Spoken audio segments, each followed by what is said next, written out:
Welcome to Facts TV News, where everything is true. Manhunt for gunman who shot cop intensifies, suspect identified. The police say they have identified one of the suspects involved in the fatal shooting of a policeman in Westmoreland on Friday. The constable Richard Barrett, assigned to the Little London police station, was attacked and shot while he was at the bar in a section of the parish called Chantilly. Hours after the attack, reports are emerging that detectives are reviewing images that were captured on CCTV cameras of somebody believed to be one of the attackers. Sources report that about 8:50 p.m., the policeman was alone at a bar which he owns when one man visited and bought a cigarette. The man then left and returned with two other men, one of whom was armed with a firearm. Two of the men from the group proceeded to rob Barrett of cash and other valuables. Reports are that upon leaving the business place, the men then opened fire, hitting Barrett. The attackers then fled. Police were called to the area and the injured policeman was rushed to hospital where he was pronounced dead. His licensed firearm was recovered at the scene. Shelly Shakari to face off in Kenya. Jamaica's three-time Olympic gold medalist Shelly Fraser Price and American sprinter Shakari Richardson are scheduled to compete at the Classic in Kenya on May 7, organizers had announced. The two are the latest stars to be unveiled by the organizers ahead of the one-day meet championship. Besides winning 3 Olympic gold medals in her explosive career, Fraser Price also boasts for 4 Olympic silver medals, 1 Olympic bronze, and 9 World Championships gold medals. Richardson continues her return to top competition after being kicked off the U.S. 2020 Summer Olympic team after testing positive for cannabis use. Before the Tokyo Olympics, she recorded the 6th fastest time in 100 meters. Her personal best stands at 10.72 seconds. Senior citizen shot set ablaze in his Westmoreland house. A senior citizen was shot then set ablaze in his home in the Brookfields, Westmoreland, Saturday morning. The deceased man has been identified as 77-year-old Sidney Hibbert of Rosebank, Brookfields in the parish. Police report that about 1:30 a.m., Hibbert was at home when gunmen entered the building by kicking in a door. The men then reported open gunfire at Hibbert before setting the house ablaze. The charred remains of Hibbert with gunshot wounds to the upper body was found among the rubble by firefighters from the Savannah Lamar Fire Department who carried out cooling down operations. The Brookfields police are investigating the incident. 13-year-old Tamian Mackenzie of Greater Portmore missing. An Ananda alert has been activated for 13-year-old Tamian Mackenzie, a student of 7 West Greater Portmore St. Catherine, who has been missing since Thursday, April 14. She is of dark complexion, medium build, and about 167 centimeters tall. Reports from the Greater Portmore Police are that Tamian was last seen at home wearing a blue blouse and short jeans. She has not been seen or heard from since. Anyone knowing the whereabouts of Tamian Mackenzie is being asked to contact the Greater Portmore Police at 876-989-0623, the Police 119 emergency number, or the nearest police station. Double murder in graveyard in Westmoreland, man-woman found shot to death. The bodies of a man and a woman were found in a graveyard near a church in Dundee District, Besseltown, Westmoreland, Saturday morning. Late yesterday afternoon, the bodies were found below 2 graves were still unidentified. Police said the man is believed to be in his 40s and about 5 feet 11 inches.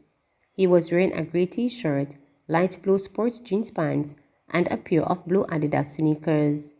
The woman is believed to be in her early 30s, of a brown complexion and about 5 feet 7 inches. She was clad in a purple and white mesh blouse, black and white long tights, and a pair of black slippers. Police said residents reported hearing gunshots about 3 a.m. Residents upon check-in about 6:30 a.m. found the 2 bodies. The man's body was found lying down with a wound to the head. His hands were bound with a black electrical cord. The woman's body, which was in a kneeling position between 2 graves, had what appeared to be a gunshot wound to her head. Police said a burnt 2011 brown Toyota Probox motor car was also found near the church.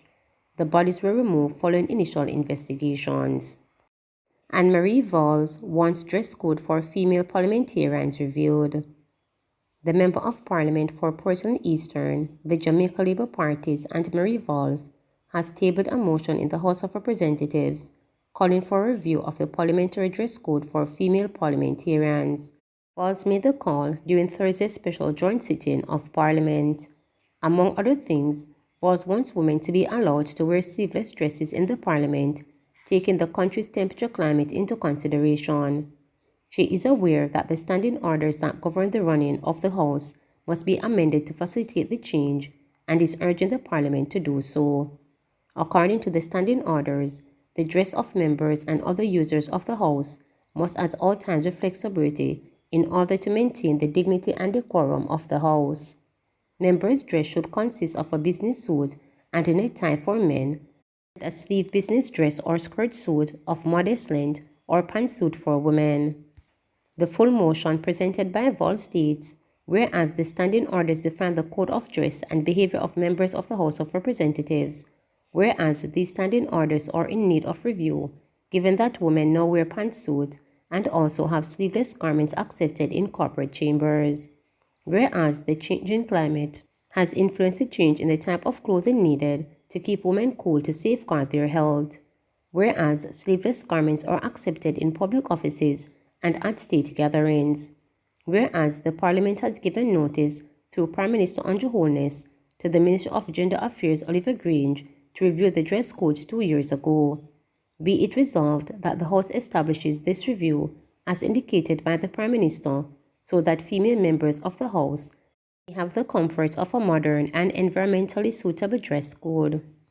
2 Portmore men hit with lengthy sentences for gun crimes.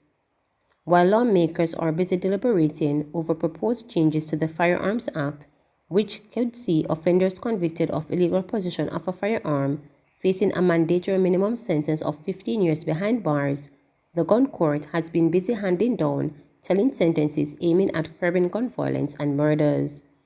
Firearm recoveries by the St. Catherine Town Police led to 2 convicted Portmore men being each hit with sentences exceeding 5 years in separate gun court cases in the past week. These have dealt with investigators from the division have described as apt punishment amid public outcry in recent months about light sentences for illegal firearms possession, especially in instances of guilty pleas.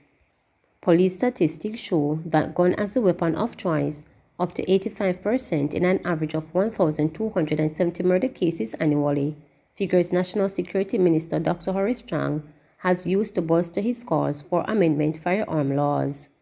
Ricardo Campbell, who changed his plea to guilty mid-trial on February 15, 2022, was sentenced to 7 years and 3 months by Justice Judith Pusey. Campbell was found in possession of a Browning 9mm pistol loaded with 13 rounds of ammunition in July 2021. He pleaded guilty after being surprised by the arrival of prosecution witness, District Constable Jason McKay, who was previously listed as being unavailable to give evidence. Campbell was arrested during a stop and search in Garvey Meadows, Portmore, by Constable Delano Dunn of the St. Catherine South Division Special Operations Unit.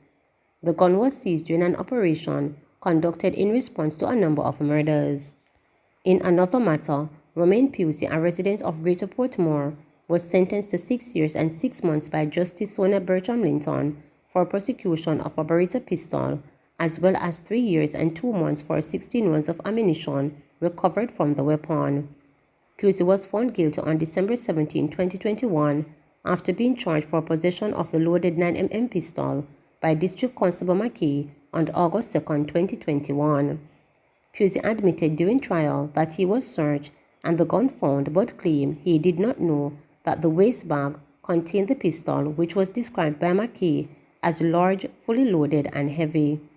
Evidence was given by McKay, who serves on the St. Catherine South Division Special Operations Unit, that during a snap operation led by Senior Superintendent Christopher Phillips in Greater Portmore, he had searched Pusey and found the gun in a Puma waist bag hanging around the defendant's neck.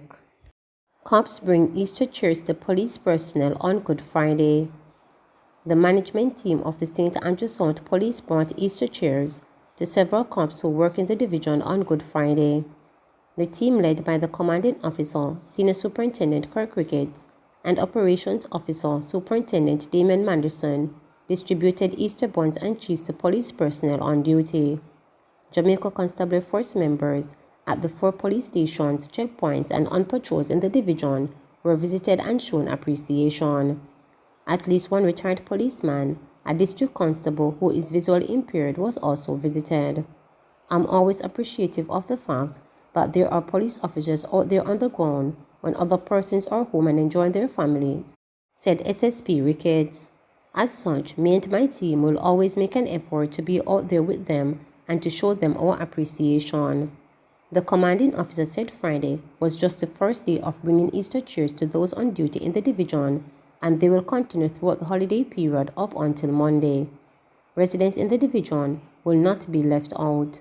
On Monday, we'll be going through several communities, SSP Ricketts stated. He said things will kick off on Monday morning with a pop-up meeting with residents in Payne Avenue, Payneland, where they will talk to them about domestic violence, youth recruitment in gangs, and so on.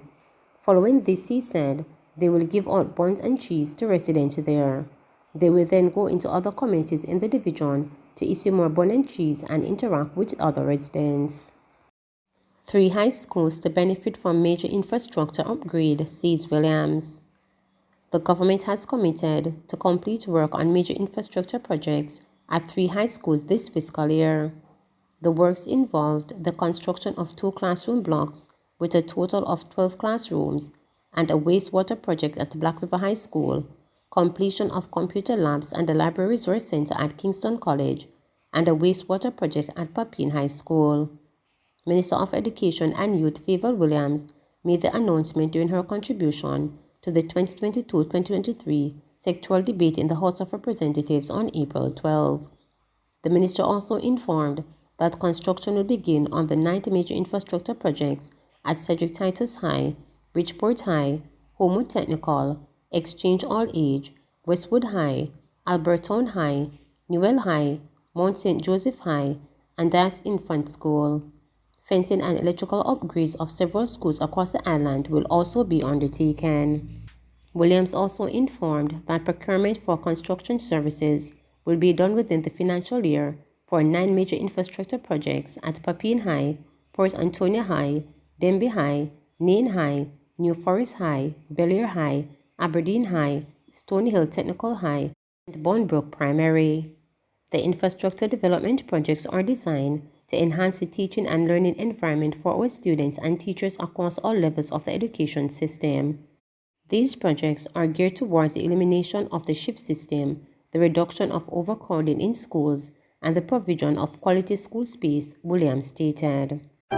Please remember to subscribe, like, share, and click the notification bell for daily updates.